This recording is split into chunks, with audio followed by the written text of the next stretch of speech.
Hello सबको नमस्कार। मैं जेपी सर, आप लोगों को जेपी सर क्लासेस में स्वागत है। आज जो हम क्लास लेके आए हैं, आपको हिस्ट्री का क्लास लेके आए हैं, जो कि आप लोगों को पढ़ा रहे हैं मध्यकालीन भारत, ठीक है, मिडिवल इंडिया पढ़ा रहे हैं। वो जो लोग पहले क्लास नहीं देखे हैं वो लोग जरूर उस क्लास को देखें, ठीक है, क्योंकि मज़ा आ जाएगा। आप इससे पहले आपको जो पढ़ाए थे वो खिलजी वंश के बारे में पढ़ाए थे। आज जो हम पढ़ाने वाला क्लास है तुगलक वंश के बारे में पढ़ाएंगे। तुगलक वंश में क्या हुआ था, कैसे राज्य किया था शासक, किस तरह से शासन चला था, सारा कुछ आज हम बताएंगे। जैसे आपको खिलजी वंश आपको पढ़ाए थे, मजा आ गया था, वैसे ही आज हम तुगलक वंश के बारे में पढ़ाएंगे, ठीक है। तो आप लोग यहाँ से बहुत सारा इंपॉर्टेंट क्वेश्चन आता है, बहुत सारा ऑब्जेक्टिव टाइप बनता है, जिसके मेंस के लिए भी बहुत सारा क्वेश्चन बनता है, ठीक है। तो जो बच्चे जिस एग्जाम का तैयारी करते हैं ना, हर एग्जाम के लिए ये इंपॉर्टेंट चैप्टर है, ठीक है, तो जरूर देखें। चलिए हम स्टार्ट करते हैं आज का क्लास, देखते हैं मध्यकालीन भारत में तुगलक वंश के बारे में, ठीक है। चलिए, तुगलक वंश कब से कब चला था? 1320 से लेकर 1414 तक चला था, याद रखिएगा। 1320 से लेकर 1414 तक ये तुगलक वंश चला था, ठीक है। इसका संस्थापक कौन था? गयासुद्दीन तुगलक था, जो कि 1320 से लेकर 25 तक उसने शासन किया था। ये गयासुद्दीन तुगलक जो था वो 13 से 20 से लेकर 25 तक शासन किया था, ठीक है। ये गयासुद्दीन को तुगलक वंश का संस्थापक माना जाता है, ठीक है, याद रखिएगा। उसके बाद खुसरो खां को पराजित कर, खुसरो खां कौन था? जो खिलजी वंश का जो अंतिम शासक था ना, उसको पराजित कर उसने क्या किया था?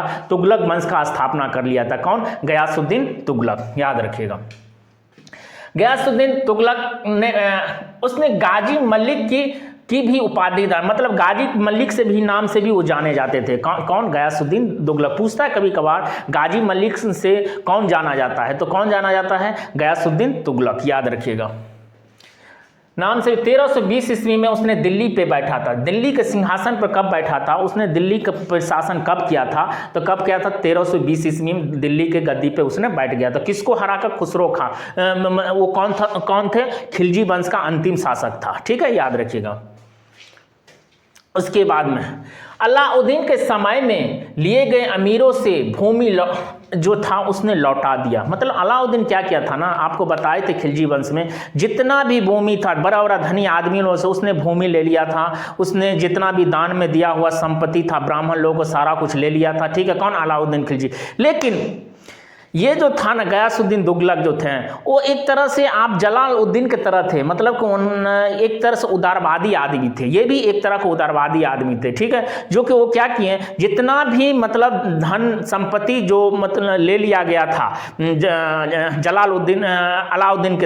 अलाउद्दीन जो ले लिया था, सारा मतलब क्या किया उसने? लौटा दिया। मतलब सब जो ब्राह्मण थे, मतलब हिंदूवादी जितना भी था धनी लोग, उन लोगों को सारा कुछ जो लिया गया था वो सारा कुछ लौटा दिया गया। कौन लौटा दिए? गयासुद्दीन तुगलक ने लौटा दिया था, याद रखिएगा, ठीक है।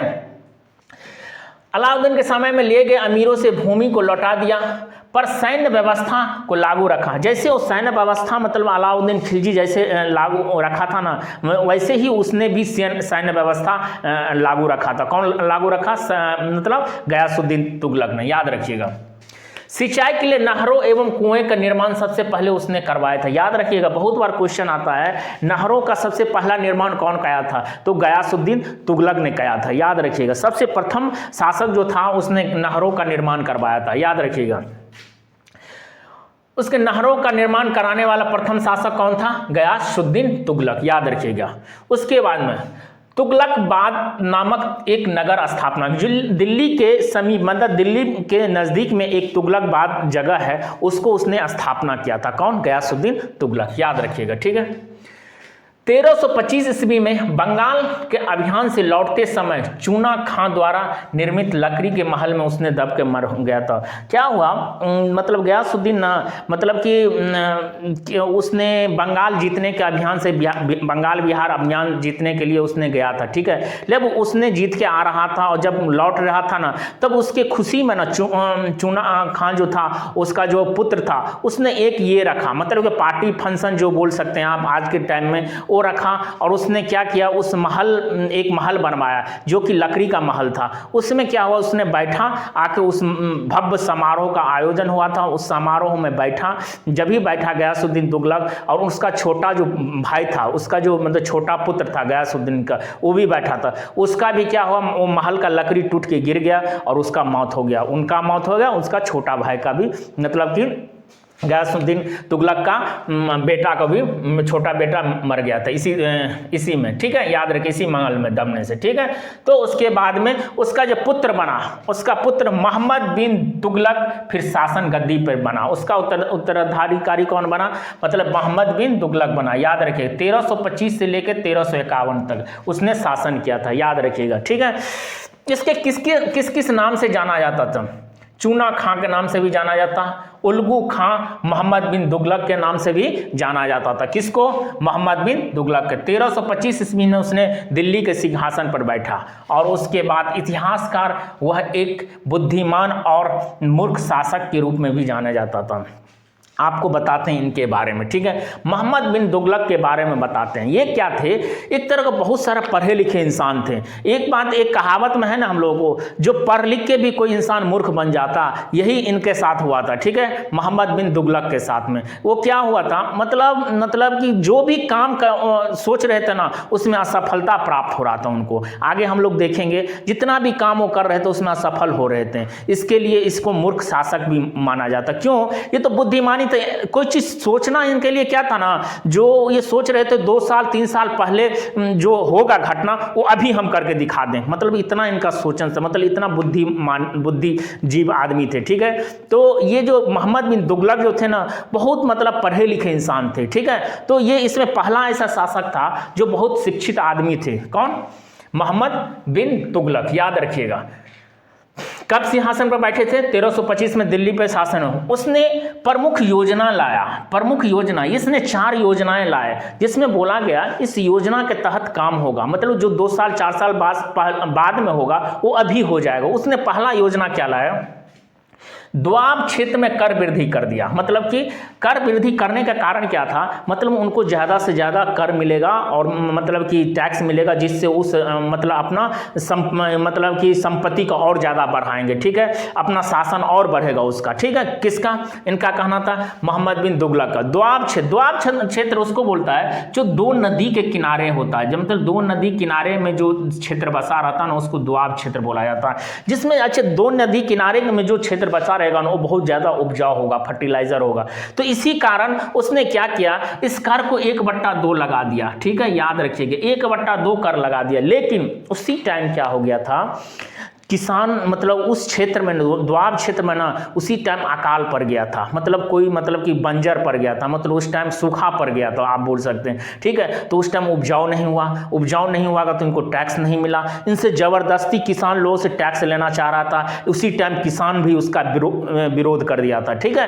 तो ये भी असफल रह गया, ठीक है, द्वाब क्षेत्र में कर लगाना भी उनका असफल रहा, ठीक है। ये देखिए, ये जो योजना लगाया था ना, एक तरह से ये आप सब बोल सकते हैं असफल योजना था इनका। जितना भी ये योजना था चारों, ये असफल योजना। देखिए हम बताते हैं, राजधानी परिवर्तन, उसने दिल्ली से देवगिरी राजधानी परिवर्तन कर लिया। मतलब उन्होंने दिल्ली से राजधानी परिवर्तन इसलिए कर लिया, जो देखा जो ये दिल्ली का जो क्षेत्र है ना, उसमें उतना काम नहीं हो रहा, तो हम एक मतलब देवगिरी एक सेंट्रल बना लिया, यहाँ से पूरा हम शासन कर सकें, ठीक है। लेकिन और उसने एक फरमान जारी किया, जितना भी दिल्ली के लोग हैं सब मेरे साथ चलो देवगिरी। लेकिन वहाँ पे दौलताबाद देवगिरी जो था वो छोटा जगह था, मतलब उतना बड़ा जगह नहीं था, वहाँ पे आदमी वहाँ पे रह नहीं पाए उतना, ठीक है। फिर उसने क्या किया, दिल्ली से, देवगिरी से फिर दिल्ली उसको मतलब राजधानी बना लिया, ठीक है। तो याद रखिएगा, तो उसका ये भी असफल शासन रहेगा।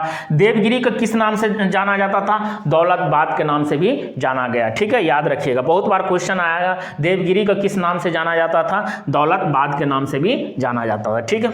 उसके बाद सांकेतिक मुद्रा का प्रचलन स्टार्ट किया। मतलब सांकेतिक मुद्रा मतलब बोला गया क्या, देखिए हम एक सांकेत होता ना, मतलब बोला जाता अनुभव करना, मतलब कि देखिए 50 रुपया का नोट है तो तुम मान लो 50 रुपया नोट है। उसने क्या किया, चांदी के सिक्कों को बोला ये तांबा का सिक्का है भैया, मतलब कि सोने का सिक्का का बोला ये कांस का सिक्का है, तुम इस तरह से मान के चलो। मतलब मानने का मतलब संभव है, ये हो सकता है, समझ गए। उसने ये क्या किया, उसने सांकेतिक मुद्रा प्रचलन कर दी। मतलब जहां पे चांदी होना चाहिए, सोना चाहिए, वहां पे तांबे कांस को बोला प्रजालों को ये चलेगा अब, ठीक है। तुम समझो ये चांदी की जगह कांस और था, और उसने सारा सोना और चांदी क्या किए, अपने जगह पे रख लिया, अपना भंडार कर लिए, ठीक है। तो उसके बाद क्या, बुद्धिजीव तो प्रजा भी होता ना, राजा जितना मतलब कि ज्ञानी है उससे ज्यादा, तो उसने प्रजा लोग क्या किया, जो ये जो तांबे और कांस के सिक्के जो चलाए थे ना, तो उसने प्रजा लोग भी ना अपना क्या किया, उसका नकली बना लिया,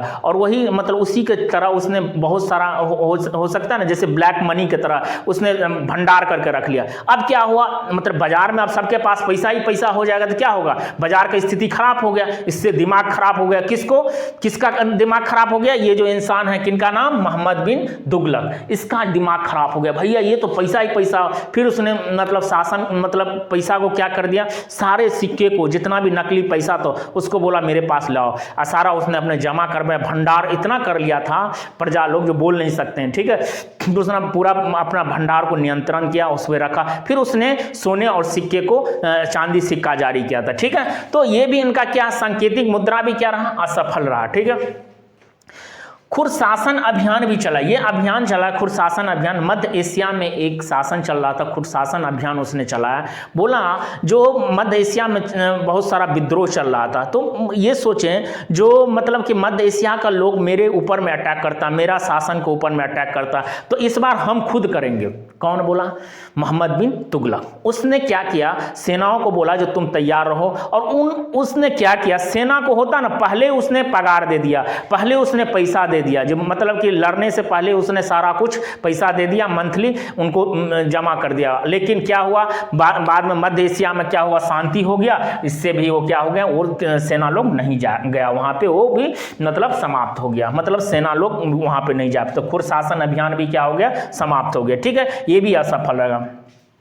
करचिल में उसने जो कुमाम पहाड़ियां था उसमें उसने चीन की तरफ आक्रमण करने की कोशिश किया, ठीक है। कौन, मोहम्मद बिन तुगलक ने, उसने सेनाओं को भेजा, लेकिन पहाड़ी के क्षेत्र में भी उसने मतलब विद्रोह नहीं कर पाए, ठीक है। ये भी एक तरह से क्या हो गया, उनका असफल रह गया, ठीक है। ये जो चारों प्रमुख योजना जो लाए थे वो सारा क्या हो गया, ये असफल योजना थी, इसीलिए हम एक तरह का हम नाम क्या दे देते हैं इसको, असफल योजना रहा, ठीक है, याद रखिएगा, असफल योजना रहा।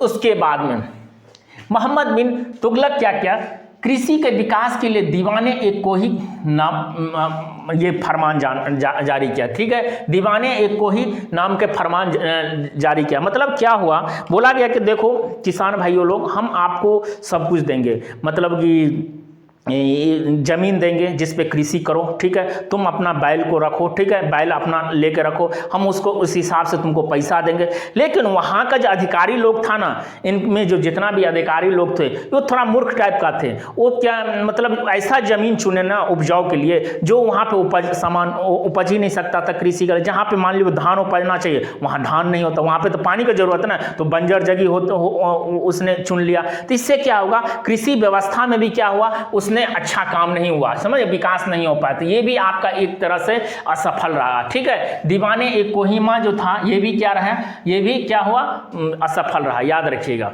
उसके बाद में अफ्रीका का मोरक्को का यात्री इब्न बतूता ने 1333 ईस्वी में भारत आया था, याद रखें। ये अफ्रीका का मोरक्को के शहर का रहने वाले थे इब्न बतूता, जो 1333 में भारत आया था। उसने सुल्तान से इतने गाजी पद की नियुक्ति हो गया उनका, समझ गए। इसने आया था मतलब कि तुगलक वंश में पूछा जाता है इब्न बतूता किसके समय में आया था, तो मोहम्मद बिन तुगलक के समय में आया था, ठीक है।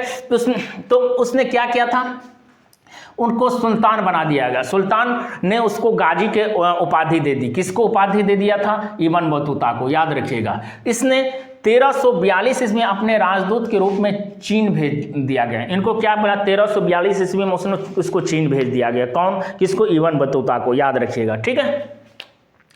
MBT, इसको MBT के नाम से भी जाना जाता है। किसको? मोहम्मद बिन तुगलक, MBT के नाम से भी जाना जाता है। इसको क्या बोला गया? पागल, रक्तपिशु, स्वप्नशील भी नाम से भी जाना गया। ठीक है, किसको? मोहम्मद बिन तुगलक को। ठीक है, याद रखिएगा, बहुत बार क्वेश्चन आता है। ये सब जानकारी कहाँ से मिलता है सर जी? आप क्या उस टाइम थे? क्या हम थे? ये सारा चीज इस घटना का, ये जो इब्न बतूता का पुस्तक था रेहाल, इससे हम लोगों को जानकारी मिलता है ये सारी कुछ घटना के बारे में। उसने सारा रेहाल में सारा कुछ घटना लिखा हुआ था। पूछता इब्न बतूता को कौन सा पुस्तक था जिससे सारा जानकारी मिलता है, तो रेहाल से। बहुत बार क्वेश्चन आया। ठीक है, रेहला से। ठीक है, याद रखिएगा। उसने दक्षिण भारत में विजयनगर और ब्राह्मणी राज की स्थापना किया था। दक्षिण विजयनगर और ब्राह्मणी राज के भी स्थापना किया था। कौन? याद रखिएगा, कौन? मोहम्मद बिन तुगलक, याद रखिएगा। उसके बाद में उसकी मृत्यु कब हो गया था बताइए? उसकी मृत्यु पर बदियानी ने क्या लिखा था? बदियानी ने लिखा, लोगों से लोगों ने उससे मुक्ति मिल गया। मतलब लोग ये बोलते हैं क्या, इब्न बतूता बोले, देखिए क्या हुआ था ना, जो मोहम्मद बिन तुगलक जो थे वो ऐसे शासक थे जो मतलब कि लोगों से परेशान था और लोग उनसे परेशान थे। समझ गया? ये कौन बता है? पूछता है बहुत बार। बदियानू ने लिखा था, याद रखिए। बदियानू जो लिखा था, इनके बारे में सारा कुछ लिखा था। लोगों को उससे और लोगों से मुक्ति मिली थी। कि कौन बोलता? बहुत बार क्वेश्चन है, कौन बोला था? ये बदियानू ने लिखा था, याद रखिएगा, बदियानू। उसके बाद में उसका जो चचेरा भाई था फिरोज शाह तुगलक आया, शासन किया। ये 1351 से लेकर 1388 से। ये कट्टर मुसलमान माने जाते थे, मतलब कट्टर मुसलमान थे। मतलब वो जो भी शासन अपनाया था ना, वो मुस्लिम शासक अपनाया था। ठीक है, जो भी साम्राज्य स्थापना किया उसने मुसलमान की तरह स्थापना किया। इसने हिंदुओं पे जजिया कर सब लगाना स्टार्ट कर दिया। कौन? फिरोज शाह तुगलक। ठीक है, याद रखिएगा, बहुत सही से इंपॉर्टेंट क्वेश्चन है। ठीक है, 1351 इसमें राज अभिषेक करवाया था। ठट्टा में के बाद उसने, क्योंकि ठट्टा में किसका मृत्यु हो गया था? आपको बताया था किसका मृत्यु? मोहम्मद बिन तुगलक का मृत्यु हुआ गया था। ठट्टा एक जगह था। ठीक है, उसने दिल्ली पर, और उसके बाद मोहम्मद बिन तुगलक का ये क्या था? चचेरा भाई था। कौन? फिरोज शाह तुगलक, याद रखिएगा। इसने इस्लामी राज की स्थापना किया। हम आपको पहले बताएं जो इस्लामी राज का स्थापना करने वाला पहला शासक कौन था सल्तनत काल में? तो कौन था? फिरोज शाह तुगलक था, याद रखिएगा। ब्राह्मणों पर उसने जजिया कर लगाना स्टार्ट कर दिया। उसने जजिया कर लगाने वाला पहला मतलब मुस्लिम शासक कौन था? हिंदुओं पर कौन लगाया था? ये फिरोज शाह तुगलक ने। मुसलमान शासक था जो कि मुसलमान को सत्ता स्थापित करना था। मुसलमान का बहुत सारा ये अपना स्थापना कर, हिंदुओं को इसमें यहाँ पे रोल नहीं निभाने देता था। ठीक है, ब्राह्मणों को तो छोड़ ही दीजिए। ठीक है, फिरोज शाह को उनके निर्माण एवं लोक कल्याण कार्यों के लिए सल्तनत काल का मध्यकाल कल्याणकारी शासक भी कहा जाता है, याद रखिएगा। ठीक है, उसके बाद में निर्माण में इसका कार्य क्या क्या था? ये जो फिरोज शाह तुगलक जो था, ये क्या क्या काम किए थे? यहां से इंपॉर्टेंट क्वेश्चन देखिए।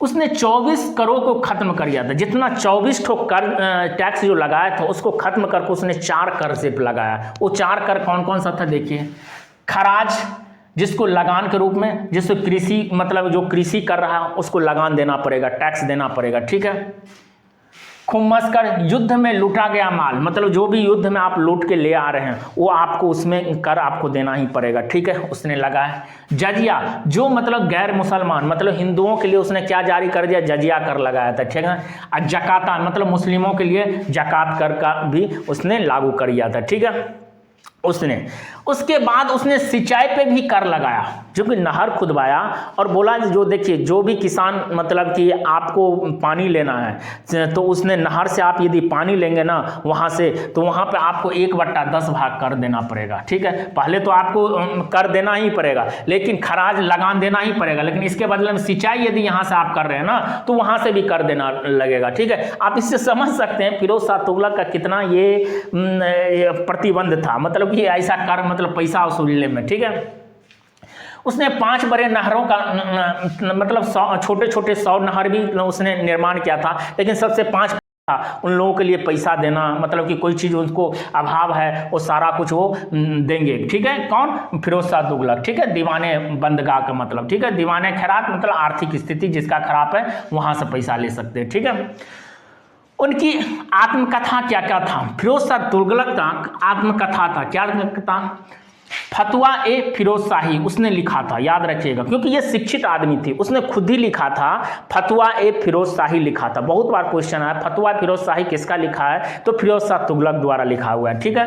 बर्नी द्वारा लिखाया गया था तारिक ए फिरोज शाही और फतवा ए जहांदारी, याद रखिए, दो बर्नी द्वारा लिखाया गया था। जो बर्नी लेखक है उसने दो लिखे थे, तारिक ए फिरोज शाही और फतवा ए जहांदारी, ठीक है, आत्मकथा, याद रखिएगा।